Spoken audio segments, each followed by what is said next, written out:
Assalamualaikum warahmatullahi wabarakatuh.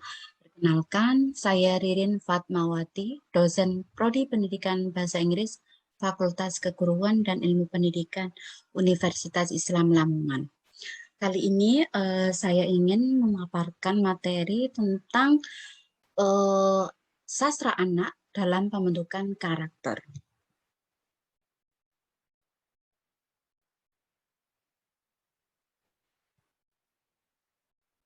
Akhir-akhir ini kita sering dihadapkan atau menjumpai di mana kondisi yang sangat memprihatinkan bagi kita. Kenapa anak-anak itu sekarang memiliki karakter yang cenderung frontal, keras, dan juga tidak teratur ya. Beda dengan kondisi di mana kita dahulu kita menjadi seorang anak yang kesannya itu kita penurut, jadi anak yang baik gitu ya. Tapi kali ini pada zaman-zaman ini, akhir-akhir ini, kenapa anak-anak itu cenderung bersifat seperti itu gitu.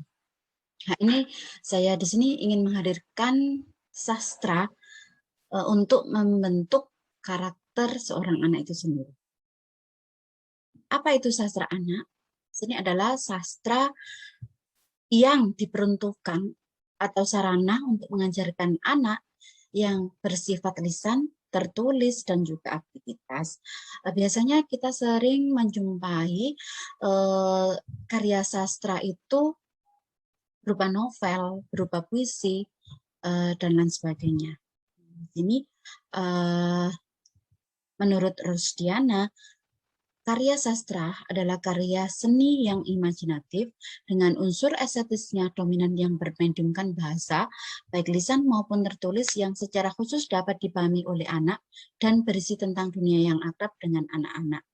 Jadi di sini difokuskan atau diperuntukkan karya sastra itu untuk anak yang akrab dengan dunia anak yang bersifat lisan maupun tertulis. Jadi ya seperti cerita-cerita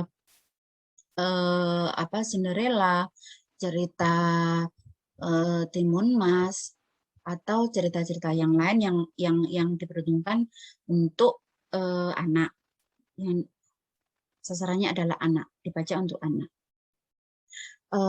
Sastra sendiri memiliki kontribusi yang sangat besar sekali untuk nilai-nilai personal dan pendidikan seorang anak.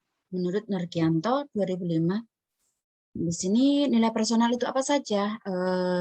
Bisa berupa perkembangan emosional anak, perkembangan intelektual, perkembangan imajinasi, juga pertumbuhan rasa sosial dan etis atau religius seorang anak. Jadi tidak hanya emosi saja, tidak hanya intelektual saja, tapi mencakup semuanya itu, emosional anak, intelektual, imajinasi, rasa sosial, dan juga rasa religius seorang anak. Dan nilai pendidikan itu sendiri berupa eksplorasi dan penemuan, perkembangan bahasa, pengembangan nilai keindahan, nilai-nilai multikultural, dan juga penanaman kebiasaan dan membaca. Di sini sifat-sifat sastra anak ada 4, yakni tradisional, di mana tradisional ini adalah tumbuh dari lapisan rakyat sejak zaman dahulu dalam bentuk mitologi, fabel, dongeng, legenda, dan kisah kepahlawanan yang romantik. Itu tadi yang seperti saya bilang tadi, cerita-cerita untuk anak berupa dongeng ya, dongeng atau legenda, legenda Timun Mas, legenda Malin Kundang, dan juga bisa berupa dongeng ya, yang tidak apa asing untuk anak, karena setiap orang tua jelas sering berdongeng ya untuk anaknya ketika mau tidur. Terus idealistis ini yaitu sastra yang memuat nilai-nilai universal dalam arti didasarkan hal-hal terbaik penulis zaman dahulu dan kini.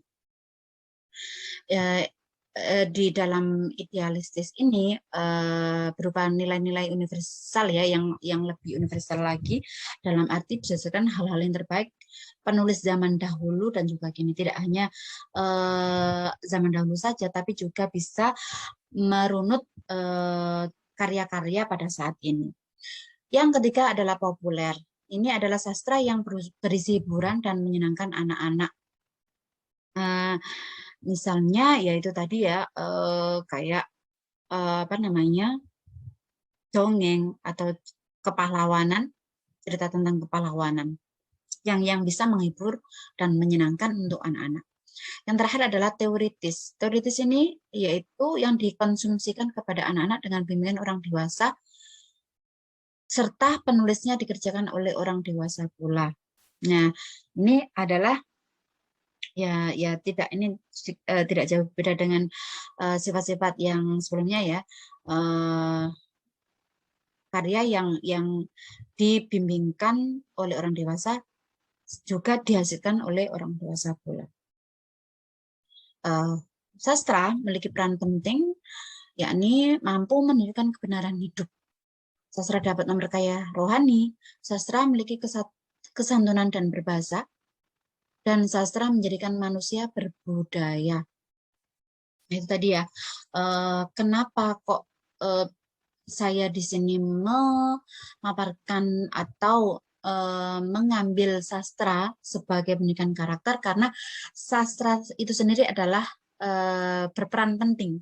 Ya, tadi yang pertama adalah menunjukkan kebenaran hidup. Mungkin dari cerita atau dari dongeng, kita bisa menceritakan kepada seorang anak bahwa orang tersebut berkelakuan baik, berperilaku baik. Ada juga orang yang berkelakuan tidak baik dan tidak perlu dicontoh, seperti itu. Menunjukkan kebenaran hidup. Bagaimana cara berperilaku dan juga menghadapi orang yang berperilaku tidak baik terhadap anak itu sendiri. Nah, di sini adalah peran sastra itu. Dan yang kedua, memperkaya rohani. Selain bisa menjadi hiburan dengan membaca sastra, anak diharapkan bisa mengikuti dan menikmati jalan cerita. Pelukisan watak yang beragam juga pesan-kesan bermakna yang disebutkan dalam cerita. Nah, di sini orang tua bisa memaparkan atau bercerita apa makna atau pesan yang bisa diambil dari cerita yang didongengkan tersebut. Seperti itu. Nah, misalnya Malin Kundang. Malin Kundang ini adalah seorang yang anak pada awalnya itu baik, terus ketika dia tidak punya, dia penurut sama ibunya, tapi ketika dia kaya,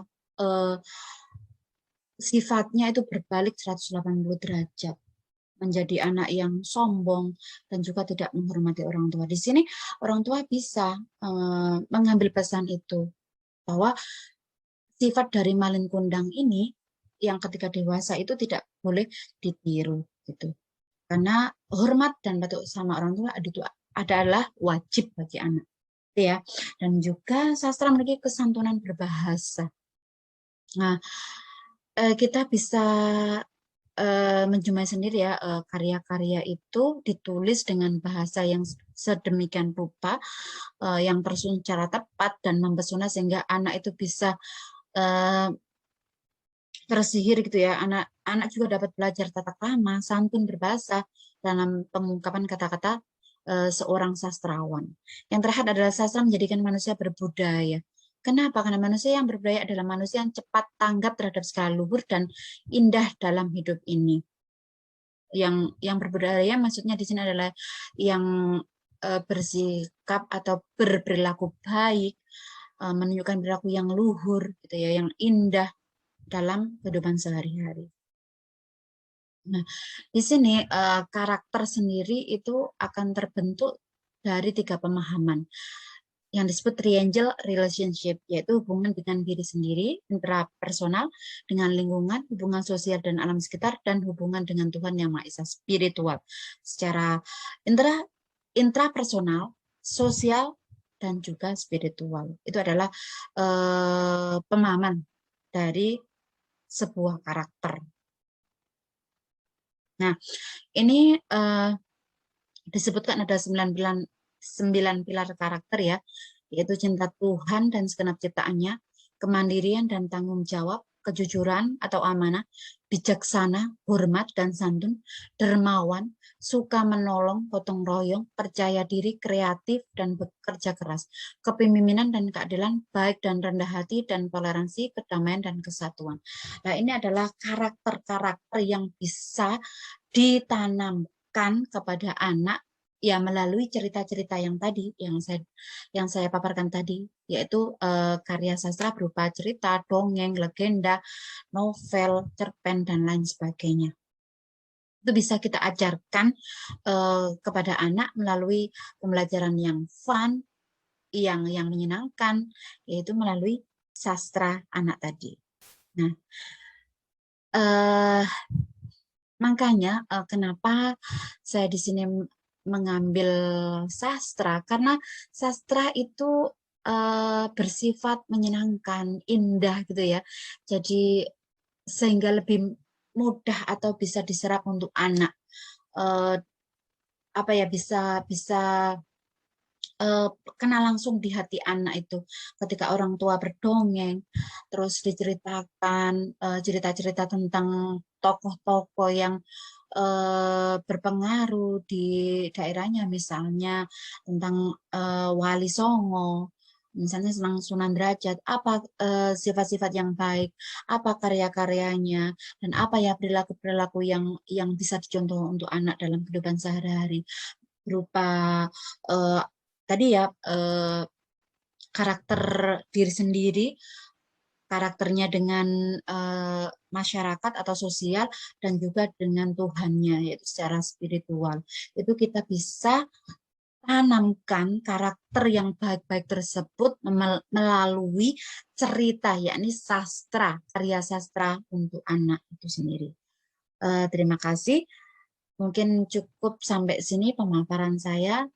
Semoga bermanfaat dan bisa kita aplikasikan dalam kehidupan sehari-hari sebagai pendidik, sebagai orang tua, dan khususnya sebagai ibu. Ini bisa ditanamkan atau dijalankan, dilaksanakan untuk anak-anak kita. Sehingga anak-anak itu bisa berkarakter yang baik, perilaku yang baik dalam kehidupannya. Terima kasih. Saya sampaikan, Assalamualaikum warahmatullahi wabarakatuh.